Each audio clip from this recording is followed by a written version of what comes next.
You have no idea how attractive you already are. And that's the problem. You walk into a room and you think people are judging your face, your body, your clothes. But on a deeper level, long before anyone forms an opinion about your looks, something else is already happening. Their unconscious is scanning your energy. That subtle vibration you're not even aware you're projecting is the real signal of your sexual attractiveness. And most people never learn to read that signal, much less to use it consciously. In this video, I want to show you, through the lens of Carl Jung, 7 deep psychological signs that you are sexually attractive to others, even if your ego doesn't believe it yet. These are not superficial tricks. These are not about dressing a certain way or memorizing clever lines. These are signs that your psyche is already radiating something powerful, something magnetic, something that comes from a place far deeper than physical appearance. And as you listen, you might realize something uncomfortable. You've been much more attractive for much longer than you ever allowed yourself to accept. Before we go into the 7 signs, I want you to understand one key idea from Jung. For him, sexual energy was not just about the body, it was about life force itself. Libido, in Jung's view, is the total psychic energy that moves you.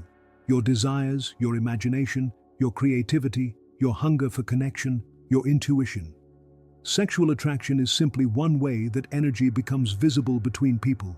So when others feel drawn to you, they're not just reacting to your body, they're reacting to the way your life force is organized, expressed, and contained. Keep that in mind as you listen, because it will completely change the way you interpret the signs. The first sign that you are sexually attractive to others is that your presence speaks before you do. You've probably had moments where people seem to notice you even when you're not doing anything special. Maybe you're just standing, waiting, scrolling your phone, and yet you feel eyes on you. You might dismiss it. You might think, I'm imagining it. But on the level of the unconscious, what's happening is that your energy field is already active. From a Jungian perspective, every human being carries an aura of psychic energy around them. Most people leak that energy through nervous behavior, fidgeting, over-talking, trying to impress, playing a role. Their psyche is noisy and scattered, and others sense that as insecurity, as a lack of groundedness.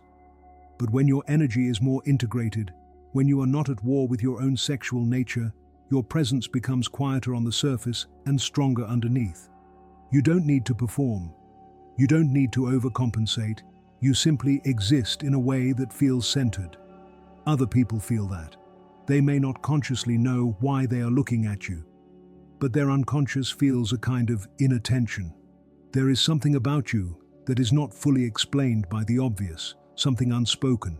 That unspoken something is one of the clearest markers of sexual attractiveness on a deeper level.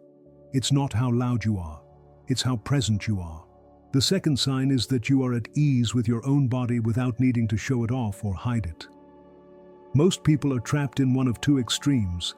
Either they are ashamed of their physicality and try to minimize it, or they overexpose it to compensate for inner insecurity. Both are forms of inner conflict. Jung would call this a tension between the persona, the mask you show to the world, and the shadow, the rejected parts of you that you don't want others to see. When your sexuality lives mostly in the shadow, you feel awkward, stiff, or overly self-conscious. You might obsess over your perceived flaws. You might worry endlessly about whether you are enough. That anxiety is visible to others, even if they can't name it. It weakens the signal of attraction because your energy is busy fighting itself. But when you start to accept your own body as it is, not as a perfect object to be judged, but as a living, changing, expressive form, your movements naturally become more fluid. You don't need to hide, and you don't need to prove anything. You can simply inhabit yourself. This quiet comfort is profoundly attractive because it signals to others that you are not internally fragmented. There is a basic yes between your mind and your body. You might notice this when people comment that you move beautifully, or that you seem relaxed or natural, even in situations that make others tense. You might notice that people feel more comfortable around you, or that they lean in a little closer when you talk. That's not just social skill, It's the unconscious recognition that you are not fighting your own physical existence. And in a world where so many people are, that is magnetic.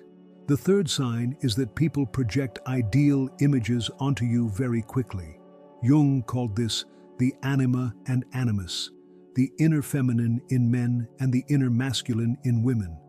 These inner figures are not just ideas, they are energetic patterns inside the unconscious that color the way we experience attraction.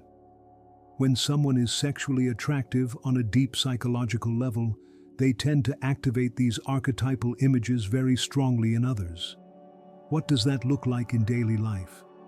It looks like people idealizing you before they really know you. It looks like others assuming you are different, special, or exactly what they've been looking for, based on very little information. It looks like intense emotional reactions that seem out of proportion to the amount of contact you've actually had. This can feel flattering, but it is also dangerous if you don't understand what's happening. When you activate someone's inner archetype strongly, they are no longer seeing just you. They are seeing a symbol. To them, you become a screen on which their unconscious projects its deepest fantasies, hopes, and fears. That's why sexual attraction can feel so overwhelming. It's not about the person. It's about the powerful inner image that person has awakened. If you often notice that people are either intensely drawn to you or strangely reactive, jealous, possessive, or insecure, even early on, it's a sign that your energy is carrying a strong archetypal charge. Others feel at a deep level that being close to you means more than just having a conversation. It feels like touching something sacred, dangerous, or transformative. And that is one of the clearest psychological markers of sexual attractiveness. You don't just attract attention, you awaken projections. The fourth sign is that you can hold tension without rushing to escape it. Jung believed that psychological growth happens when we learn to bear the tension of opposites inside us: desire and fear, closeness and independence, vulnerability and strength. Sexual energy is full of that tension. Attraction always carries uncertainty. Will they like me back? Will I be rejected? Will this change something? Most people cannot stand that inner pressure. They relieve it quickly with distraction, nervous talking, or by trying to force an outcome. But if you are sexually attractive on a deeper level, one of the reasons is that you can stay in that tension without collapsing. You can hold eye contact a little longer without looking away in panic. You can sit in silence without needing to fill it with words. You can feel attraction and not immediately rush to control it, define it, or act on it. You are able to stay present with your own emotions. Other people sense this. They feel that you are not anxious to escape the moment. You're not hungry in a desperate way. You're available. That availability creates an invisible field where attraction can breathe. Instead of suffocating the interaction with neediness or fear, you allow the energy between you and the other person to unfold at its own pace. That ability to contain tension is incredibly attractive because it signals emotional maturity and inner strength. From a Jungian view, this means your ego is not automatically overwhelmed by the forces of the unconscious. You can feel the pull of desire, the anxiety of uncertainty, and still stay in yourself. That stability makes you a kind of anchor in social situations, and people are instinctively drawn to anchors, especially in a world full of internal chaos. The fifth sign is that your boundaries are clear, and that clarity makes you more, not less, desirable. This seems paradoxical to many people. They think being attractive means always being available, always saying yes, always pleasing. But on the unconscious level, attraction is strongly linked to respect. If others sense that you cannot say no, their deeper psyche does not feel truly safe with you, even if the surface seems easy and fun. Jung emphasized that true relationship requires two distinct individuals, not two people melting into each other. If you abandon yourself just to be liked, you disappear as a real person and become a mere role. At first, that role might attract attention, but it cannot sustain deep attraction because there is no solid self behind it. When you have healthy boundaries, you don't let people treat you carelessly. You don't chase when someone clearly shows disinterest.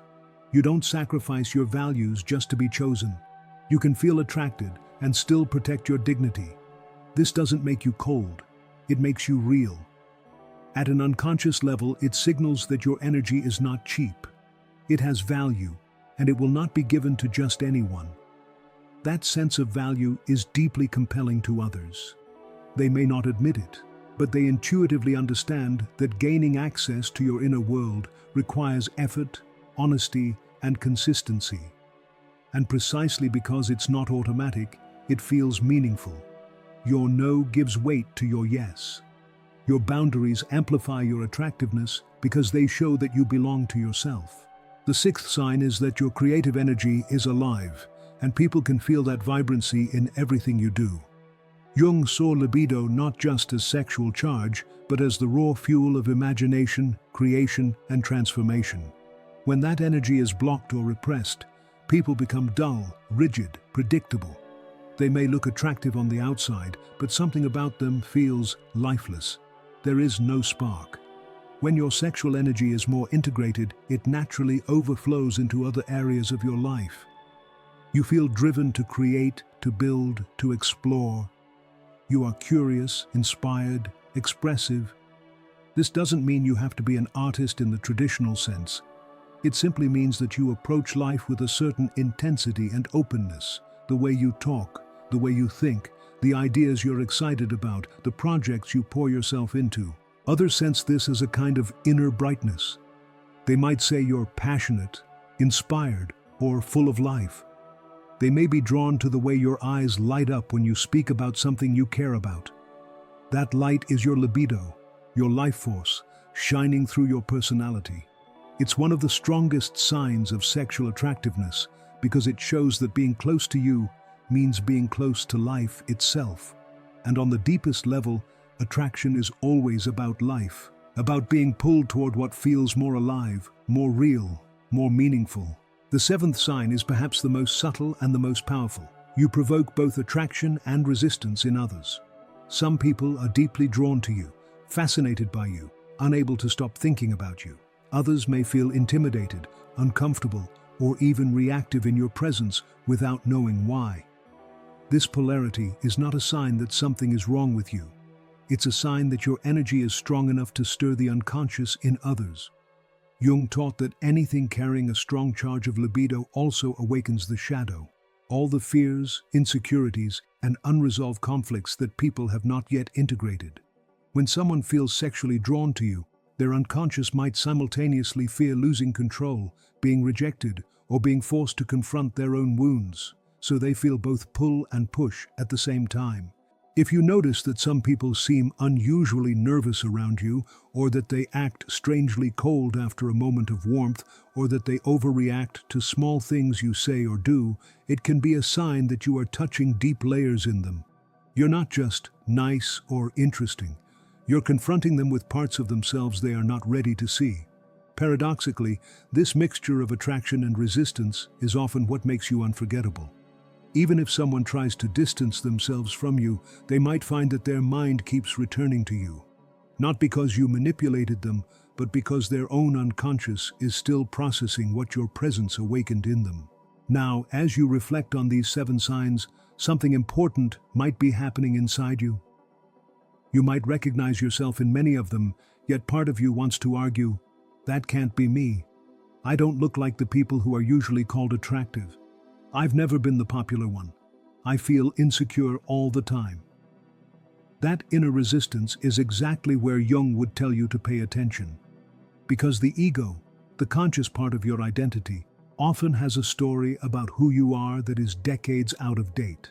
It remembers embarrassing moments, rejections, and criticisms, and uses them as proof that you are not desirable. Meanwhile, your unconscious has evolved. Your energy has changed, your presence has deepened, but your conscious narrative hasn't caught up yet. So there's a split. On one side, the reality of how others actually experience you. On the other, the old story you keep telling yourself about being not enough. Sexual attractiveness, in its Jungian sense, really begins when you start closing that gap. When you stop measuring yourself only by outer standards and begin noticing the subtle feedback from reality, the glances, the questions, the way people seem to open up around you, the way some become strangely tongue-tied in your presence. This doesn't mean you should base your worth on external attention. It means you allow yourself to see what is already true. Your energy impacts other people more than you realize. Your presence affects them even when you say nothing. And once you acknowledge that, the real work begins. Because here is the deeper point hidden behind all these signs. Sexual attractiveness is not a goal, it is a side effect. It is the natural consequence of inner integration. The more you reconcile with your body, your desire, your vulnerability, your strength, your light, and your shadow, the more your energy stops fighting itself. And when your energy stops fighting itself, it becomes coherent. Coherence is what people feel as magnetism. Think about it this way. Every unresolved conflict inside you, every part of you that you reject, deny, or suppress, breaks your signal into fragments. You might show confidence, but secretly feel unworthy. You might appear relaxed while internally you're begging to be liked. People feel that contradiction, even if they cannot articulate it. It weakens your impact. When you start owning your desires without shame, recognizing your fears without letting them control you, expressing your needs without apology, something inside you lines up. Your words, your body, your gaze, and your energy begin to point in the same direction. That alignment is rare, and anything rare becomes valuable. Others feel that value as attractiveness. Jung would say that this is the path of individuation, the journey of becoming who you truly are instead of who you learn to pretend to be. Sexual attraction, in this deeper sense, is not about conforming to an ideal image. It's about embodying your unique pattern of energy so fully that you no longer need external approval to feel alive. Ironically, when you reach that point, external interest tends to increase, not decrease. So as you listen to these signs, don't use them to ask, "Am I good enough?" Use them to ask something more powerful. Where is my energy already speaking for me, and where is it still trapped? Notice where you already feel grounded, intense, creative, emotionally strong. Notice where you already see the evidence that others respond to you more than you admit. And then notice where fear still makes you hide, shrink, or play a role that doesn't fit you anymore. The invitation here is not to become obsessed with how attractive you are to others, but to become fascinated with how deeply you can inhabit yourself. Because the more you belong to yourself, the less you will chase external confirmation, and the more naturally others will be drawn to you. Attraction stops being a game you are trying to win and becomes a reflection of the relationship you have with your own soul. At the level of the unconscious, people are not just asking, "Do I like how this person looks?" They are asking, "Will this person wake me up or put me back to sleep? Will being near them make me more alive or more numb? Will I stay the same, or will something in me be forced to grow?" When your energy carries the promise of growth, when your presence carries the quiet intensity of someone who has met their own depths, you become the kind of person others remember long after they've forgotten the details of your face. So the real question is not, are you sexually attractive to others?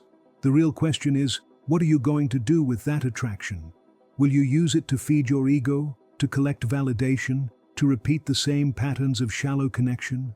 Or will you use it as a mirror, a signal that your energy is strong enough to be channeled into something greater, deeper relationships, more honest communication, more authentic creativity, and a life that feels aligned with who you really are? Your unconscious already knows the answer. It has been trying to speak to you through your desires, your dreams, your moments of unexpected confidence, your sudden surges of energy when you are doing something you love. Every time someone responds to your presence, every time you notice a spark in their eyes when they look at you, reality is quietly telling you, there is more to you than you think. You don't have to force anything. You don't have to become someone else. You are not required to master 1,000 techniques. What you are being invited into is a different relationship with your own energy, a relationship of respect, of curiosity, of responsibility. As that relationship deepens, the signs of your attractiveness will only become more visible, because they will no longer be random. They will be expressions of who you have chosen to become. And maybe the next time you walk into a room and feel that invisible pull of eyes turning towards you, you won't immediately dismiss it. Maybe instead, you will take a slow breath, inhabit your body a little more fully, lift your head, and silently acknowledge what your unconscious has known all along. Your presence is not an accident. Your energy is already speaking. The only question now is whether you will finally listen to it.